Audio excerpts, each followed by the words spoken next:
Sir ఇప్పుడు చూస్తున్నట్టయితే వైసీపీకి అసలు గడ్డు కాలం లాగా అనిపిస్తుంది సార్. ఎందుకంటే రోజుకొకరు వెళ్ళిపోతున్నారు. సో ఇప్పుడున్న టైంలో చూస్తుంటే నెల్లూరు కంచుకోట లాగా ఉన్న వైసీపీ కోట కూడా బద్దలయ్యేలాగా కనిపిస్తుంది. వేమిరెడ్డి ప్రభాకర్ రెడ్డి గారు కూడా సైకిల్ ఎక్కబోతున్నారని చెప్పి మనకు వార్తలు వస్తున్నాయి. ఇందులో వాస్తవం ఉందంటారు సార్? అంటే శ్రీ గారు ఇక్కడ ఒకటి మీరు ఆలోచించుకోండి. గత ఎన్నికల్లో చూసుకుంటా ఉంటే వైఎస్ఆర్సీపీ పార్టీకి కర్నూలు అంటే 14 స్థానాలు, కడప 10 స్థానాలు, నెల్లూరు 10, విజయనగరం 9, అంటే ఈ 4 జిల్లాలకు కలిపి 43 నియోజకవర్గాలు. ఈ 43 నియోజకవర్గాల్లో ఒక్క నియోజకవర్గం కూడా తెలుగుదేశం పార్టీ గెలవలేదు. ఈ 43 నియోజకవర్గాలు వైఎస్ఆర్సీపీ పార్టీయే గెలిచింది. అట్లనే రాష్ట్ర వ్యాప్తంగా మిగిలిన అన్ని జిల్లాల్లో కూడా ఒక విశాఖపట్నంలో 4, ప్రకాశం జిల్లాలో 4, తూర్పుగోదావరి జిల్లాలో 4 మాత్రమే వచ్చినాయి తెలుగుదేశం పార్టీకి. మిగిలిన చాట 1, 2 అట్లా రావటం కూడా జరిగింది. అంటే అంత బలంగా వైఎస్ఆర్సీపీ పార్టీ గెలిచింది. 151 శాసనసభ సభ్యులు గెలిచారు, 22 మంది లోక్సభ సభ్యులు గెలిచారు. నిన్నటితోటి రాజ్యసభలో మళ్ళీ వాళ్ళకి 11 వాళ్ళే ఉన్నారు. మరి ఇన్ని ఉన్న వాళ్ళు ఈరోజు అభ్యర్థులు దొరక్క అల్లల్లాడుతున్నారు. రకరకాల విన్యాసాలు చేస్తూ ఉన్నారు. వాళ్ళకి గతంలో లేనివి, గతంలో మనకెందుకులే అనుకున్న వాటిని కూడా తిరిగి బయటికి, అస్త్రాలను బయటికి తీస్తూ రకరకాల విన్యాసాలు చేస్తూ ఉన్నారు. మొన్నటిదాకా దేవుడు మీరే అన్నాడు, పేదలకి పెత్తందారులకి మధ్య జరుగుతున్నటువంటి యుద్ధం అన్నాడు. ఈరోజు మొన్న సభలో చూసుకుంటా ఉంటే కింద స్థాయి అంటే గ్రామ పంచాయతీ వాళ్ళని బతినాడుకుంటున్నాడు, సర్పంచుల్ని, అలాగే వార్డు మెంబర్లని అడుగుతున్నాడు, అలాగే ఎంపీటీసీలను అడుగుతున్నాడు, జడ్పీటీసీలను అడుగుతున్నాడు, జిల్లా పరిషత్ చైర్మన్లు అడుగుతున్నాడు, మండలాధ్యక్షులను అడుగుతున్నాడు, వీటి వచ్చేతలకి మున్సిపల్ చైర్మన్లను అడుగుతున్నాడు, కౌన్సిలర్లను అడిగాడు, మరి నగర మేయర్లను అడుగుతున్నాడు, కార్పొరేటర్లని అడుగుతున్నాడు. ఇంతమంది ఈరోజు గుర్తొచ్చారు ఆయనకి.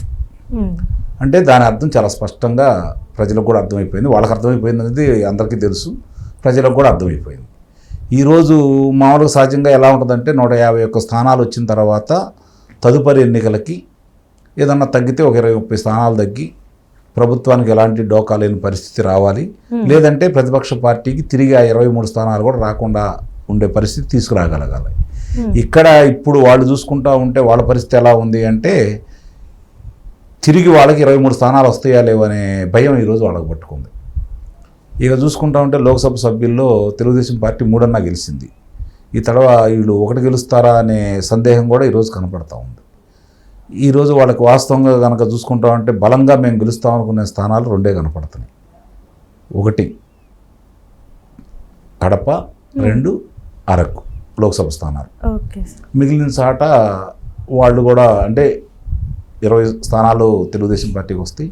మిగిలిన 3 స్థానాలు నువ్వా నేను అన్నట్టు, అంటే తెలుగుదేశం పార్టీ జనసేన కలిసి మిగిలిన 3 స్థానాల్లో నువ్వా నేను అన్నట్టునే జరుగుతూ ఉంది.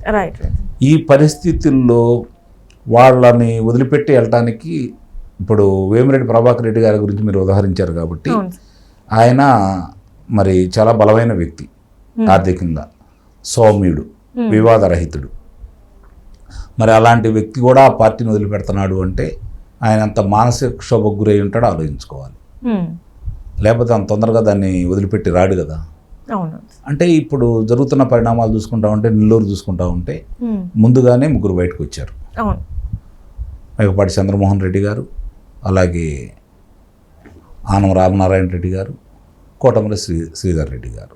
ముఖ్యంగా కోటమిరెడ్డి శ్రీధర్ రెడ్డి గారు, ఆనం నారాయణ రెడ్డి గారు వాళ్ళిద్దరు దూకుడు చూస్తున్న తర్వాత మిగిలిన వాళ్ళందరూ ముందుకు వచ్చేసి వాళ్ళకి సంఘీభావం తెలుపుతూ ఇప్పుడు పరిస్థితి ఎలా ఉందంటే 10కి 10 స్థానాలు తిరిగి తెలుగుదేశం పార్టీ గెలుచుకునే పరిస్థితి, జనసేన పార్టీ కలిపి నెల్లూరులో గెలిచే పరిస్థితి కనపడతా ఉంది.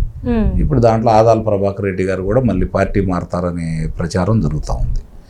ఇది ఎంతవరకు నిజం అనేది మామూలుగా ప్రజలు కూడా ఈరోజు ఆలోచించుకుంటా ఉన్నారు.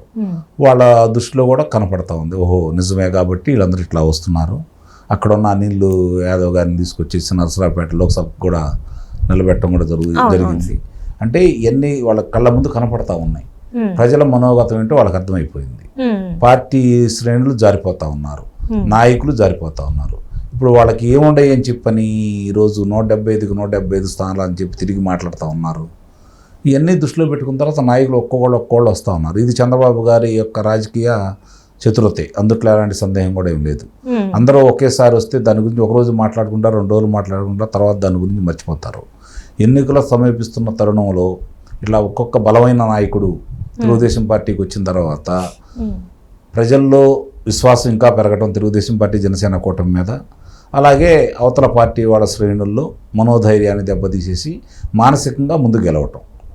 ఆ విషయంలో చంద్రబాబు నాయుడు గారి చాణక్యం ఇప్పుడు ఒక్కొక్కటి బయటకు వస్తూ ఉన్నాయి. మొన్నే చెప్పాడు ఆయన పచ్చూరు ఇంకులు సభలో, నేను రాజకీయ మోదురు పెడితే నువ్వెంత బచ్చాగాడివి అని చెప్పని, నిలబడగలరా అని చెప్పని. కాబట్టి ఇప్పుడు ఆయన రాజకీయం చాణక్యం అనేది ఒక్కొక్కటి ఈరోజు బయటకు వస్తూ ఉన్నాయి. చూడాలి ఆయనకి ఈ పొత్తుల విషయంలో చిన్న ఇబ్బందులు ఉండా కూడా అందరినీ కూర్చోబెట్టుకొని, ఇప్పుడు పరిస్థితి ఎలా ఉందంటే నాయకులకు కానీ ప్రజలకు కానీ పొత్తుల్లో ఎవరున్నారు ఏంటని ఆలోచించే పరిస్థితిలో లేరు. ప్రస్తుతం ఉన్న ప్రభుత్వాన్ని దించాలనే కార్యక్రమంలోనే బలంగా ముందుకెళ్లే కార్యక్రమంలో ప్రజలు ఉన్నారు. కాబట్టి చంద్రబాబు నాయుడు గారు తిరిగి ముఖ్యమంత్రి అయితే తప్ప ఈ రాష్ట్రం మళ్ళీ గాడిన పడదు. మన పిల్లల భవిష్యత్తు, మన భవిష్యత్తు, మనం స్వతంత్రంగా బతకాలి అన్నా కూడా చంద్రబాబు నాయుడు గారి వల్లే సాధ్యం పడుతుంది ఇది అని చెప్పని చంద్రబాబు నాయుడు గారు ముఖ్యమంత్రి అనే ఒక్క నినాదంతో ప్రజలు ముందుకెళ్తున్నారు. రైట్. అయితే ఇక్కడ మీరు ఇందాక అన్నారు కదా సార్, కడపలో ఒక సీట్ వచ్చే అవకాశం ఉందని చెప్పేసి మీరు అన్నారు కదా. అయితే ఈ మంత్ అంటే ఫిబ్రవరి నెలలో చేసిన ఒక సర్వే, 2 వారాలలో చేసిన సర్వే ఏంటంటే రాయలసీమలో కూడా వైసీపీకి ఓటు బ్యాంక్ తక్కువ అయిపోయింది, కాంగ్రెస్కి ఎక్కువ అయిపోయింది, అంటే చీలిక అయిపోయింది, అక్కడ కూడా గెలిచే ఛాన్సెస్ లేవని చెప్పేసి కూడా మనకు వార్తలు వస్తున్నాయి. ఇప్పుడమ్మా ఇందాక నేను చెప్పాను కదా, కర్నూలులో ఉన్నటువంటి 14 నియోజకవర్గాల్లో ఈరోజు 10 నియోజకవర్గాల వరకు తెలుగుదేశం గెలిచే పరిస్థితి కనపడతా ఉంది. అలాగే కడపలో కూడా 6 స్థానాల దాకా గెలిచే పరిస్థితి కనపడతా ఉంది. ఇవాళ సమాచారం ప్రకారం 8 స్థానాల దాకా వచ్చే పరిస్థితి కనపడతా ఉంది. అంటే 24 నియోజకవర్గాలు ఉన్న పరిస్థితుల్లో 18 నియోజకవర్గాలు తెలుగుదేశం పార్టీ జనసేన కూటమి గెలిచే పరిస్థితి కనపడతా ఉంది. మరి నెల్లూరుకి 10కి 10 వచ్చేటట్టున్నాయి, విజయనగరంలో 9కి 9 వచ్చేటట్టున్నాయి. మరి వాళ్ళు ఎట్లా ఆ గతంలో తెలుగుదేశం పార్టీకి 23 స్థానాలు వచ్చినాయి. ఇవాళ ప్రజాభిప్రాయం ప్రకారం చూసుకుంటా ఉంటే ప్రజల ఆగ్రహాన్ని మనం గనక బేరీజ్ వేసుకుంటే 9 స్థానాల లోపే ఈ పార్టీకి వచ్చే పరిస్థితి అయితే కనపడతాం. ఎందుకంటే ప్రజలు ఆ విధంగా ఉన్నారు. మళ్ళీ వీళ్ళకి తిరిగి అవకాశం పునరుజ్జీవం అయ్యే విధంగా వైఎస్ఆర్సీపీ పార్టీని వాళ్ళకి ఆశలు సన్నగిల్లాలి, సజీవంగా వాళ్ళ ఆశలు ఉండకూడదు అంటే 2 అంకెల స్థానాలు కూడా వాళ్ళకి రాకూడదనే నిర్ణయానికి ప్రజలు వచ్చారు. అదే విషయాన్ని వాళ్ళు నిరూపించబోతున్నారు రేపు ఓటనే ఆయుధంతో.